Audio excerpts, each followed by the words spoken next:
Voyons comment calculer désormais le PGCD, le plus grand commun diviseur de deux nombres. Alors, il faut savoir que le PGCD sert à rendre une fraction irréductible, pour simplifier une fraction, ou bien peut servir à savoir si une fraction est irréductible.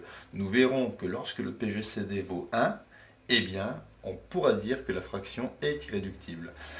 Calculons donc le PGCD de 324 et de 135 par la méthode par soustraction successive, c'est-à-dire, je prends ici le plus grand chiffre, 324, et je fais moins 135.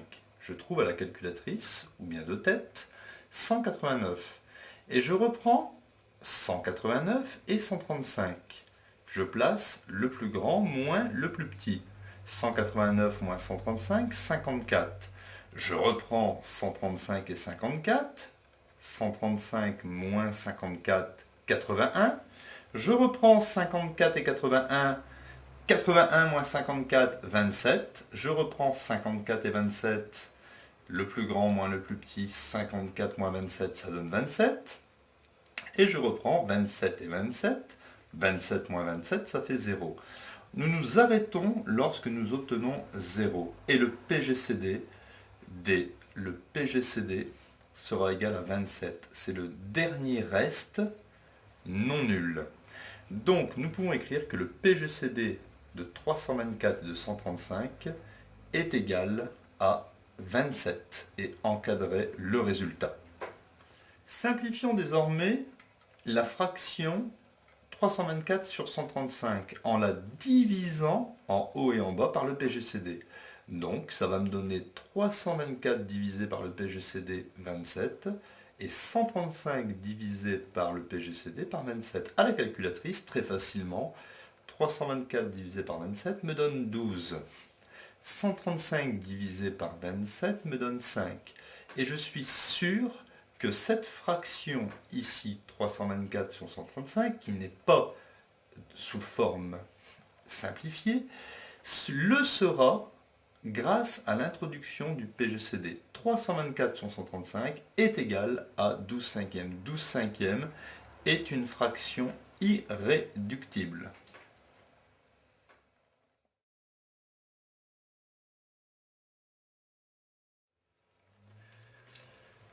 Calculons le PGCD de 793 et de 305 par la méthode par division successive, en utilisant l'algorithme d'Euclide. À la calculatrice, nous avons une touche seconde reste qui nous permet d'avoir le quotient et le reste. Un exemple, nous tapons à la calculatrice 793 divise reste 305, j'obtiens 2 et le reste c'est 183. Je peux donc dire finalement que 793, ça sera 2 fois 305, 2 fois 305, plus le reste, 183. Mais il n'est pas indispensable d'écrire cela au BEPC, vous pouvez présenter ce petit tableau, cela suffit. Ainsi, je reprends ici 305 et 183. Le plus grand divise par le plus petit, divise reste, la touche divise reste. J'obtiens 1 et il me reste 122. Je reprends 183 et 122. 183 divise reste 122. J'obtiens 1 et il me reste 61. Et je reprends 122 et 61. 122 divise reste 61. J'obtiens 2 et il me reste 0. Le PGCD est le dernier reste non nul. Ici nous avons un reste nul, donc le PGCD c'est le dernier reste non nul, reste 61. Ainsi, le PGCD de 793 et de 305 sera égal à 61.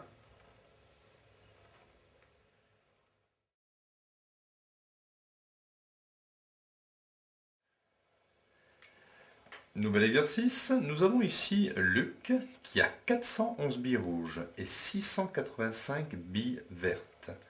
Il veut répartir ces billes en les utilisant toutes et en obtenant le maximum de paquets identiques. Et on se pose la question, calculons le nombre de paquets que Luc peut constituer.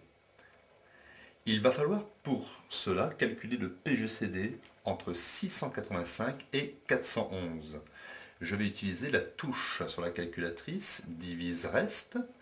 Je prends le nombre le plus grand, c'est-à-dire 685, divise-reste 411. J'obtiens un quotient de 1 et un reste de 274. J'ai souligné en bleu les deux nombres que je vais reprendre ici. 411, le chiffre le plus grand, et 274 ici. Et je fais 411 divise reste 274. J'obtiens à la calculatrice un quotient de 1 et un reste de 137. Je reprends 274 et 137. 274 le nombre le plus grand et 137. 274 divise reste 137, le quotient c'est 2 et le reste fait 0. Je m'arrête là. Et le PGCD, c'est le dernier reste non nul. Donc le PGCD de 685 et de 411 sera égal à 137. Ainsi, calculer le nombre de paquets, eh bien Luc pourra faire 137 paquets.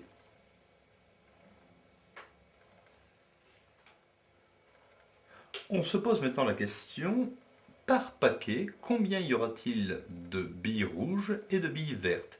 Nous savons qu'il y a 137 paquets.